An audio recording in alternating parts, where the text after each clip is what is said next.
For 2020, Mayor Robertson wants Vancouver to be the greenest city in the world. Cycling plays an important role because it creates a better urban environment, there's less pollution, less noise, it creates a more vibrant city. Just try it out. It's not going to be permanent, doesn't work, change it. Doesn't work at all, remove it. Temporary. Don't spend a lot of money.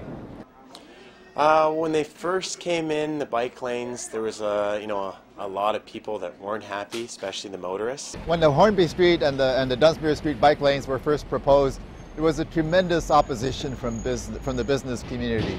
They thought that their customers were going to disappear. The motorists have, it's more of a compromise, and a lot of the businesses have compromised. If you just want to say, oh, I don't know, create a pedestrian park in the middle of Broadway, put up a few bollards. Test it out. After the bike lanes were put in, the city went to all the businesses along Hornby Street and said, how did this affect your business in the end?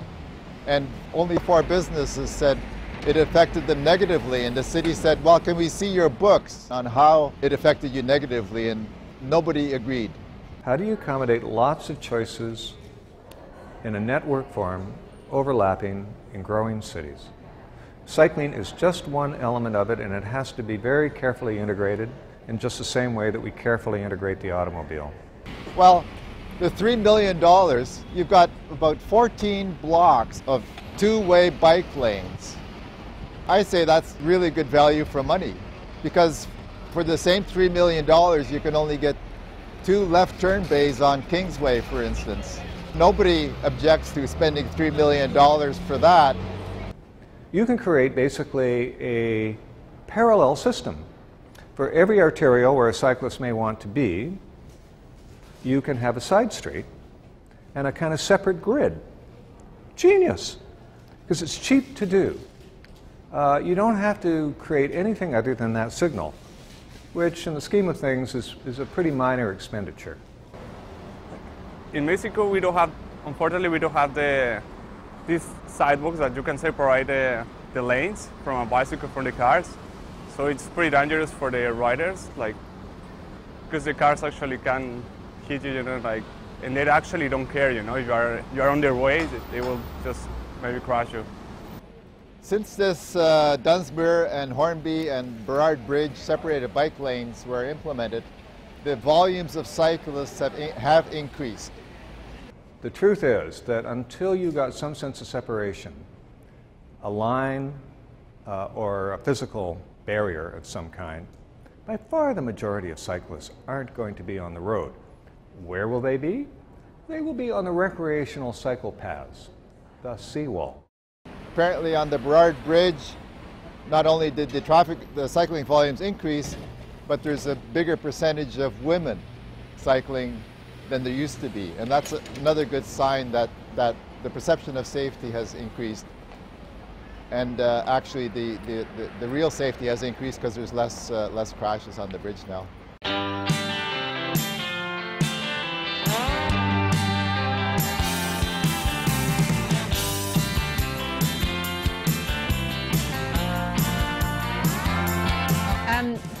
The benefits of cycling are health related. First and foremost, it makes a significant difference to me in my physical health and my mental and emotional health to be out on a bike before or after work while I sit at a desk for most of the day between that. And it makes a big difference in my community. I see people all the time on bike lanes who I know from the neighborhood or from the coffee shop below my office, and get to chat and connect with those folks and build a sense that we are all in this together, this challenge of addressing climate change, that we're doing it together. It's easier to park now. Now that there's kind of bike lanes and there's designated parking for bikes, and scooters and motorcycles seem to be able to park there as well. So it makes parking easier.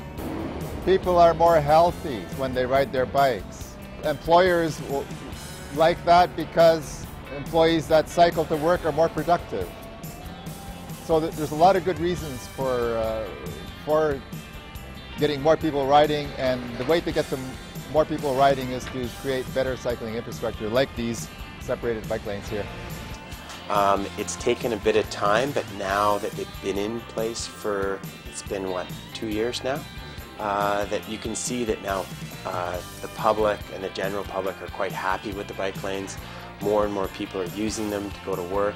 Lots of kids are even getting on their bikes coming downtown, being able to get access to Stanley Park without having to worry about you know, the major traffic getting there, right?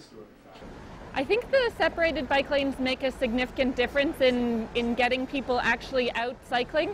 I have been riding in Vancouver long before we had separated bike lanes and feel safer now. But I also know that my parents and friends who weren't cycling before the separated lanes are cycling more now. I think it's going to improve business because you're going to have more customers coming along the street. You're going to have more people walking because it's more pleasant to walk.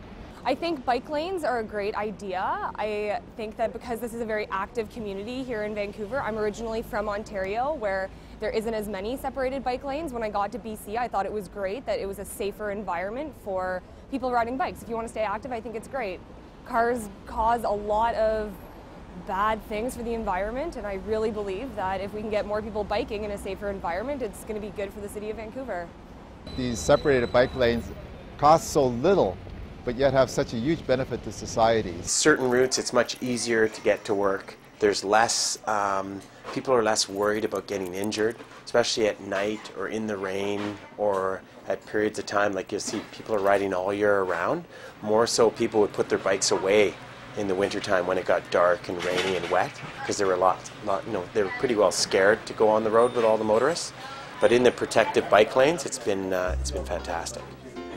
Statistics Canada does studies on commuting, and they did a study a few years ago on how people enjoy their commute. Way on top were the cyclists. They love their commute, and whereas drivers typically and transit riders say it's not as good, but the cyclists come way out on top in terms of enjoying their commute.